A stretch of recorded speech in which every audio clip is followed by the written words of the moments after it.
Muy bien, en esta segunda parte estaremos hablando acerca de las alternativas de financiamiento, que seguramente es un tema de mucho interés para tu negocio porque siempre tenemos que estar buscando de dónde financiar nuestra operación cuando nuestros recursos no son suficientes. Y primero que nada hay que entender el crédito y hay que entenderlo en primera instancia de acuerdo al destino que lo estamos utilizando. De acuerdo a su destino, los financiamientos se pueden dividir en tres grandes grupos. El primero de ellos es el crédito simple. El crédito simple es aquello que va destinado a capital de trabajo, es decir, a comprar mercancía, a pagar nómina, entre otros. Por otro lado tenemos el crédito refaccionario. El crédito refaccionario es aquel que normalmente es destinado para estar adquiriendo activos fijos, como por ejemplo máquinas, computadoras, entre otros. Y por último tenemos el crédito de habilitación o avío, que es destinado exclusivamente para comprar mercancías. Muy bien, ahora entendamos el crédito en diferentes perspectivas. La primera que tenemos que entender es la perspectiva de hacia qué lo vamos a dirigir, es decir, el destino que sigue el crédito. Y aquí tenemos tres grandes divisiones. La primera de ellas es el crédito simple. El crédito simple es aquel que destinamos para funciones de capital de trabajo, es decir, nos sirve para sustentar nuestra operación, como es pagar nuestra nómina, compra de mercancía o incluso lo podemos utilizar también para compra de equipamiento. Este tipo de crédito no nos exige mucho la comprobación, siempre y cuando el recurso sea destinado para el propio negocio. Por otro lado tenemos el crédito refaccionario. El crédito refaccionario es aquel que es destinado a comprar activos de capital, es decir, maquinaria, equipo de transporte, equipo de cómputo, entre otros. Y por último, el crédito de habilitación o avío. Este tipo de crédito nos sirve para estar adquiriendo mercancía o materia prima para la actividad comercial que realizamos. Otra clasificación importante a entender es la clasificación de los créditos de acuerdo a su duración. Y en ello tenemos el primero, que son los créditos a corto plazo. Los créditos a corto plazo son aquellos que adquirimos y tienen una vigencia menor a un año. Caso contrario, los créditos que conocemos a largo plazo son aquellas deudas que adquirimos y son a un plazo mayor a 12 meses. Y por último tenemos los créditos revolventes. El crédito revolvente no tiene una vigencia determinada, más bien tiene una cantidad tope que nos prestan. Por ejemplo, si tú pides un crédito por 50,000 pesos, ese es tu tope máximo de crédito. Pero tú puedes estar pidiendo esos 50,000 pesos las veces que tú veas conveniente durante la vigencia de tu contrato con el banco que te lo financie.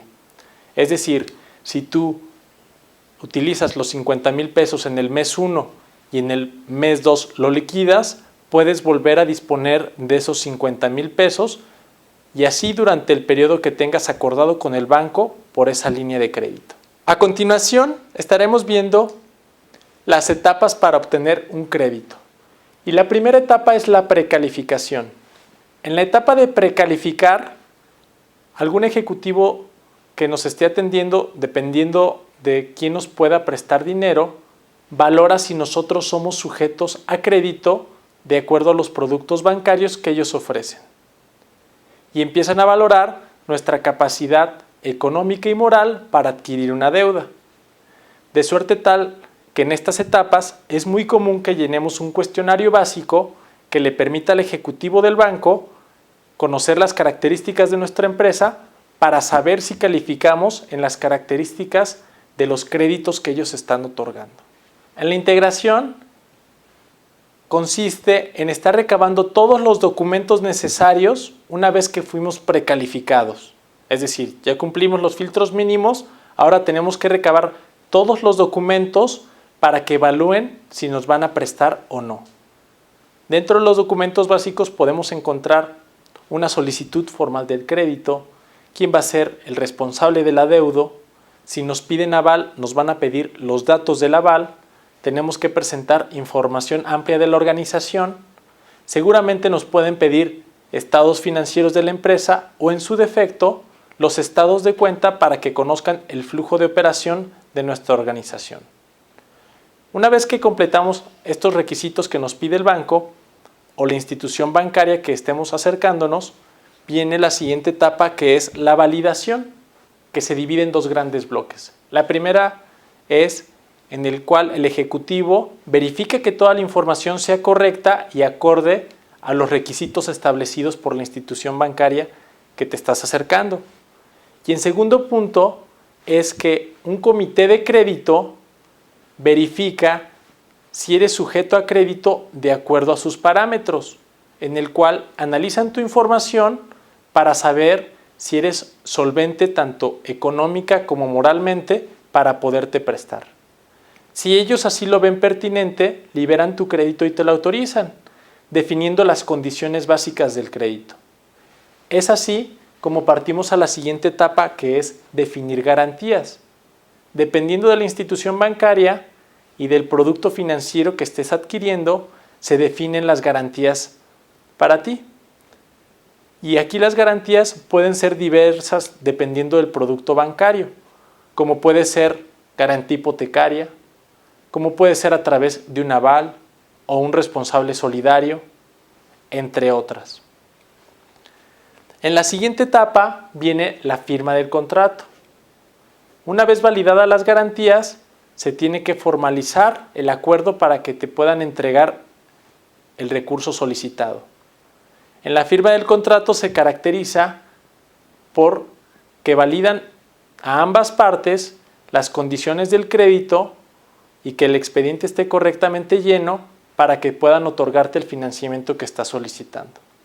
Y por último viene la entrega de recursos. La entrega de recursos se caracteriza porque es cuando te entregan el dinero para que tú lo puedas disponer. Las particularidades de esta etapa es que normalmente ya te piden la cuenta en la cual te van a depositar, o incluso en ciertas instituciones te recomiendan abrir una cuenta bancaria con ellos para que puedas estar disponiendo del recurso y asimismo puedas pagar. Aquí tienes que tener un particular cuidado, porque pueden incluirte otros productos que tú no estés interesado y que te van a costar. Por ejemplo, alguna línea de crédito personal con el crédito que estás pidiendo del negocio, o algún seguro de vida ajeno al crédito que estás solicitando. Es común que los bancos busquen colocar más productos con sus clientes. Lo que es importante es que tú identifiques qué va a ser útil para ti y qué no, con la intención de que solo estés adquiriendo lo que estás necesitando. A continuación, veremos los filtros para el financiamiento. Y el primero de ellos es el buró de crédito. En el buró de crédito es un reporte que presenta tu historial de crédito, es decir, aquellas posiciones de deuda que tú hayas adquirido están registradas en este reporte y el banco puede saber cuál fue tu rendimiento como deudor en diferentes instituciones. Si tu historial es bueno, vas a tener un punto a favor para que te otorguen un financiamiento. Si tu rendimiento no fue el adecuado, el banco lo va a saber y va a definir criterios para ver si te va a prestar el recurso que estás solicitando o no. El siguiente filtro importante es el régimen fiscal. El régimen fiscal es importante porque normalmente está asociado a volúmenes máximos de venta o ingresos estimados por la condición económica que desempeñas. Entonces, los bancos desarrollan productos bancarios para atender las necesidades de cada régimen fiscal. Por ejemplo, si tú eres un régimen de pequeño contribuyente o normalmente conocido como REPECO, normalmente son empresas que tienen operaciones de ventas menores a $1,000,000. Por ende, los créditos que puedas adquirir son mucho más restringidos a los que son de régimen general, que no tienen restricción en el monto de ventas. Otro filtro importante es la antigüedad del negocio. Normalmente los bancos te piden por lo menos 2 años de antigüedad. Esto es un punto importante porque si tu negocio no tiene esa antigüedad, difícilmente vas a poder entrar a una banca privada.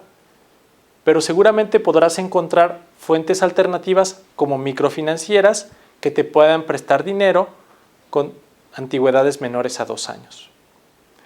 Otro punto relevante que tienes que considerar en el aspecto de antigüedad es que si tú tuviste una empresa y la liquidaste y ahora quieres un crédito para tu nueva empresa, si tú puedes demostrar que es la misma organización y hay trazabilidad en la operación, puedes sumar la antigüedad de las empresas. Ejemplo, tú tienes tu punto de venta desde hace 10 años y hace un año cambiaste de régimen fiscal. Eras una persona física y ahora eres una persona moral. Si tú demuestras con tu información contable que ya tienes esos 6 años operando, seguramente vas a ser un sujeto de crédito viable. El siguiente elemento a considerar es la capacidad de endeudamiento. De acuerdo a tu información financiera, el banco determina cuál es tu capacidad de endeudarte sin quedarte sin dinero para operar, porque también el negocio del banco no es quedarse con tu negocio, sino realmente prestarte para ayudarte a crecer. Entonces, en este punto el banco valora si eres sujeto a crédito y tienes la capacidad de pago y hasta cuál es tu punto para poderle pagar.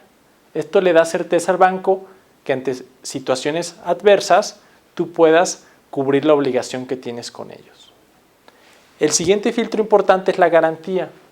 La garantía ayuda a la institución financiera a garantizar a través de un medio diferente que tú vas a pagar el adeudo que tienes con ellos. Normalmente son de carácter hipotecario, porque los otros tipos de bienes son muy depreciables y de difícil colocación. Es por eso que cuando acudes a un banco, lo primero que te están solicitando es si tienes una propiedad que dejar en garantía del crédito que piensas solicitar. Entonces, esto es importante que lo conozcas porque puede ser una restricción importante cuando tú quieras un crédito de una cantidad importante. Me refiero a una cantidad importante cuando son créditos que rebasan los 300,000 pesos. Por último, tenemos la formalidad fiscal. En la formalidad fiscal se valora qué tanta de tu operación estás operando bajo la legalidad, es decir, estás reportando en tu situación fiscal. Todos sabemos que dentro de nuestra operación hay operaciones que son fiscales y no fiscales, y el banco también lo entiende. Lo que es importante comprobar es que la mayoría de tu operación sea fiscal. En caso contrario, eres un negocio que está en riesgo ante una auditoría fiscal y pueda ser no sujeta a un crédito por esta situación. Por último, valoraremos las características de los fondos públicos y privados con la intención de que tú puedas tomar una decisión de acuerdo a tu necesidad de financiamiento. El primer punto es el tiempo de respuesta. Normalmente los fondos públicos son tardados en su llegada. Por ende, si tú quieres un crédito por un fondo público, tienes que planearlo con mucho tiempo para que puedas adquirir el recurso cuando así lo necesitas. Que esa es una ventaja de los fondos privados. Son muy ágiles en su operación, incluso en menos de 45 días puedes estar disponiendo del recurso. La tasa es otro elemento importante. Normalmente los fondos públicos manejan tasas muy atractivas por abajo del mercado, lo que los convierte en fuentes de financiamiento muy atractivas. Y normalmente los bancos tienen una fuente de financiamiento un poquito más alta de lo cotidiano, pero seguramente más barata que fuentes de financiamiento alternas como agiotistas o cajas de ahorro. El siguiente punto son las comisiones y gastos. Normalmente en los fondos públicos las comisiones son muy altas y tienes que pagar servicios adicionales como son evalúos o como son comisiones de apertura. Caso contrario de los fondos privados, que sí te cobran a veces comisiones de apertura y otros gastos de inscripción, pero son menores a los fondos públicos. Hablando de los requisitos, que es el siguiente elemento, normalmente los fondos públicos son muy burocráticos y te piden muchos documentos para su ejecución, por lo cual tienes que planear y tener tu información en orden para poderla presentar, que es una ventaja de los fondos privados. Normalmente te piden la información justa de acuerdo al crédito que estás solicitando. El otro elemento a analizar es la vigencia de los productos.